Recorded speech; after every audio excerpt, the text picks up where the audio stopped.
Hey y'all, I got to do a update on the fruit in a good while. I was out here looking at the grapevines, thought I'd make a quick video. Show you how the grapevine is doing. These are Concord grapes.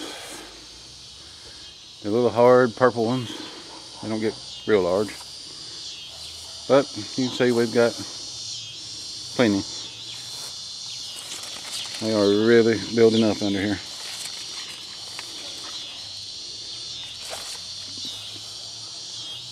It's going to be one of the better harvests we've had if they stay on there. Now these grapes, I can get under here and show them to you. These should be white grapes, white seedless grapes. That's what they're supposed to be. I've had this plant for years. It's been broke off and knocked down so many times that I can't count. But last year it finally made a vine big enough to handle its environment, I guess you could say. The rough treatment it seemed to get here. And I tied it to the pole, and this year it has really busted out and showed out. It's actually got grapes. We actually get to sample them this year. It's amazing how I can go from a little nothing to just overrun with them.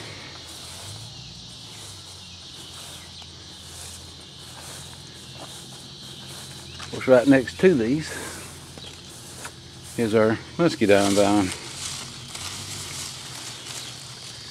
It's the same way. Apparently it's the year for grapes and muscadines, even figs. The fig trees are bigger than they've ever been. Got more figs on them I've ever seen. I'll look at them in a minute. They it's unbelievable how that thing has grown. It has taken over my riverbank grape trellis I made years ago. Of course, one of them has died, so it leaves a little room. But the muscadine has completely engulfed it. I don't know if the riverbank grapes made it or not. It's hard to tell one from another because they look a lot alike except for the fruit.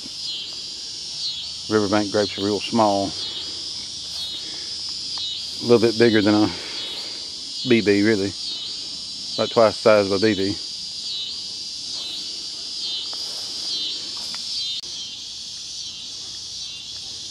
This is our Fuji apple, I believe. See, it's got apples, quite a bit of apples on it.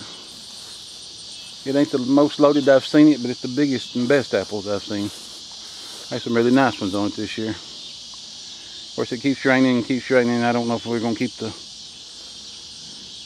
apple maggots out of it, the worms out of them or not. I tried something new this year and see if it works. And hopefully we got a better bunch of apples this year because of it.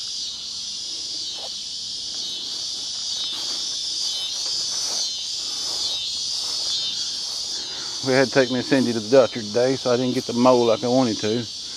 I was going to mow and I was going to knock all these crab apples out. Top of the crab apple tree just loaded. It's the most it's ever had. Of course, there's a bunch on the ground I probably need to be getting.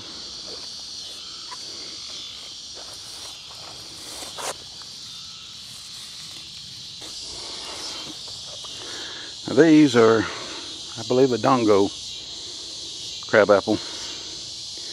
They are actually edible. A lot of you wild crab apples got really good flavor, but you can't hardly chew them. You can't chew them up, or you can chew at them. Kind of like chewing gum, you can just keep chewing. These you can actually bite off and eat. Instead of getting a wild one, I tried to buy one you could actually eat. And they're still tough, but they ain't near as bad as a wild one is.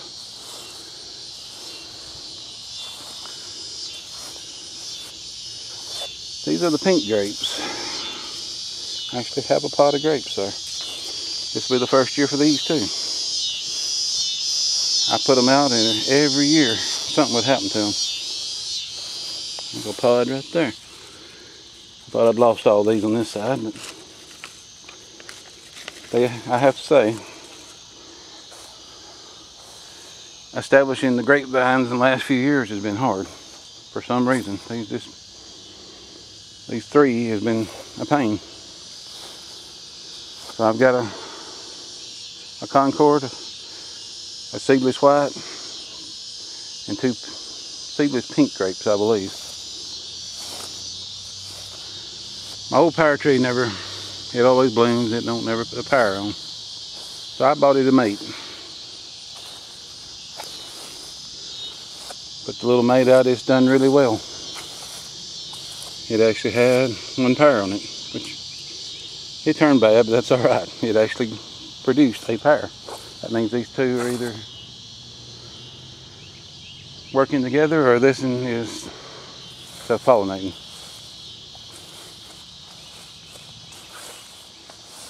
A yellow apple tree, man, it's got the rust on the leaves.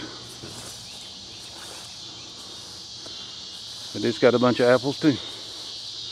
Last year we got 5 5-gallon buckets of apples off these two regular apples, not counting the crab apples. Oh, that's a nice one there.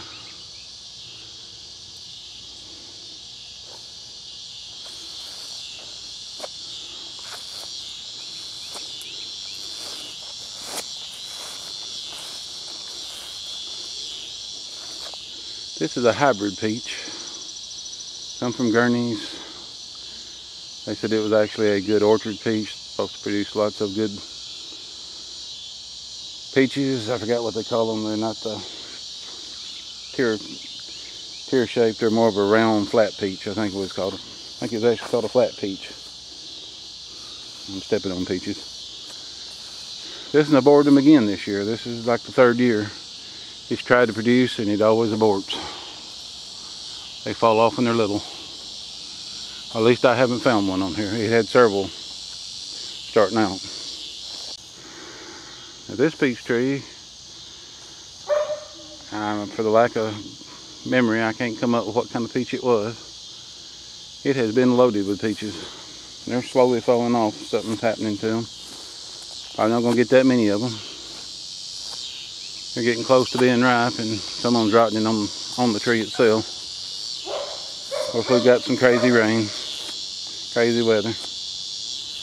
Man, they are big peaches though. I hate to see them go. There's some really nice ones.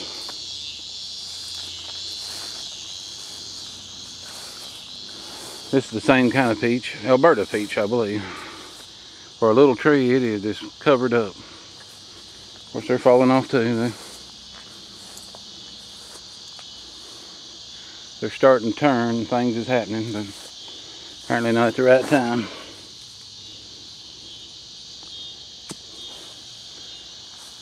I can see the red coming out in some of these. They are good peaches if they can stay on the tree long enough. We've had them a few times, but the weather usually don't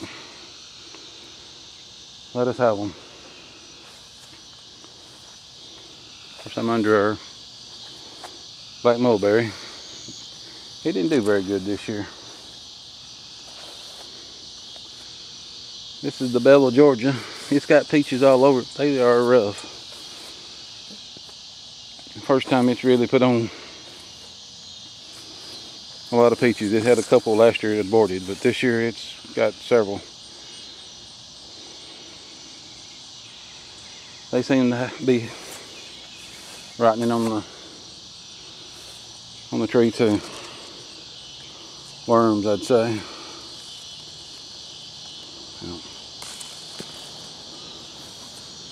But for a little tree, I thought it done really well.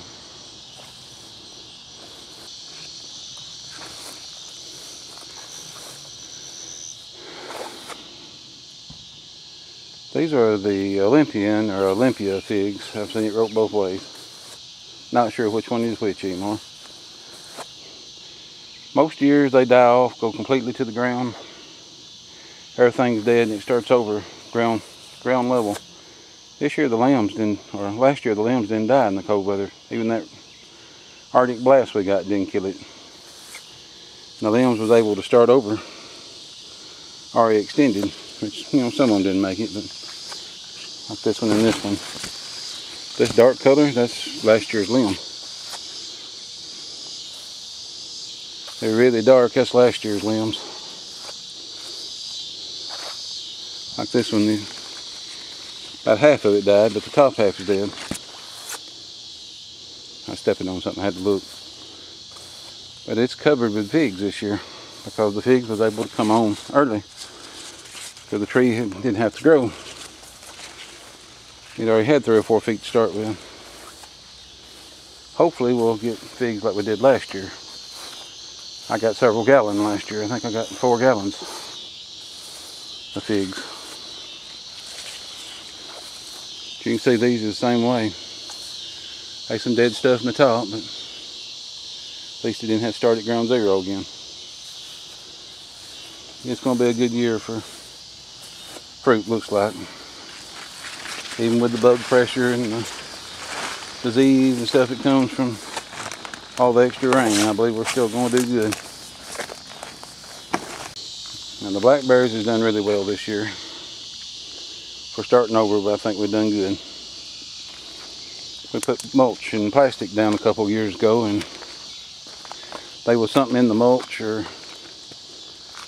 something in what we did anyway, and it killed almost every blackberry bush we had. Killed a green apple tree, a Granny Smith apple tree. All was right here in this little area. Anything in this area died. Grass died, everything died around it. Well, I'm down to this one big bush here. I pulled the rest up. We froze it, I don't know, a couple quarts this year. Probably hadn't hardly made a gallon yet. Used to put up gallons. We're slowly rebuilding. We're proud of them though. We're proud of how the trees are done. It's going to be a great fruit year. I thought I'd give y'all a quick look. It's getting dark. I better wind this thing up. Y'all have a good week.